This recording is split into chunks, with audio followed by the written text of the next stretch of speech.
Hindi lahat ng post ay pagyayabang. Minsan may makikita kang post sa Facebook. May caption, "Salamat Panginoon sa panibagong tagumpay." May larawan, masayang pamilya, bagong bahay, diploma, kagalingan, o pag-ahon mula sa matinding pagsubok. And at may ilan na agad mag-iisip, "Ay, nagyayabang na naman." Pa-spiritual pero nagpapasikat lang. Testimony? O self-promo? Pero, teka lang, naisip mo ba na baka hindi ito pagyayabang ng sarili? Baka ito ay pagyayabang sa kabutihan ng Diyos?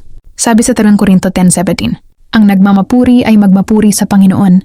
Kung may dapat ipagmalaki, hindi ito ang achievements, hindi ang kayamanan, hindi ang talino, kundi ang Diyos na siyang pinagmumulan ng lahat ng kabutihan." Ang post na yon, maaaring bunga ng luha, ng panalangin, ng pananampalataya na tinubos at pinakinggan ng Diyos. At ngayon, ibinabahagi lang niya ang bunga ng kanyang awa. Sabi sa awit 107:2, "Purihin ng mga tinubos ni Yahweh, ng mga iniligtas mula sa kaaway." Kaya kapag may nakikita kang patotoo online, huwag agad manghusga.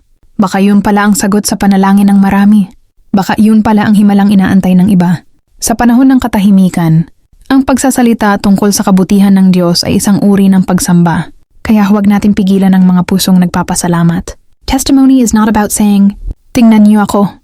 It's about saying, "Tingnan niyo kung gaano kabuti ang Diyos sa buhay ko."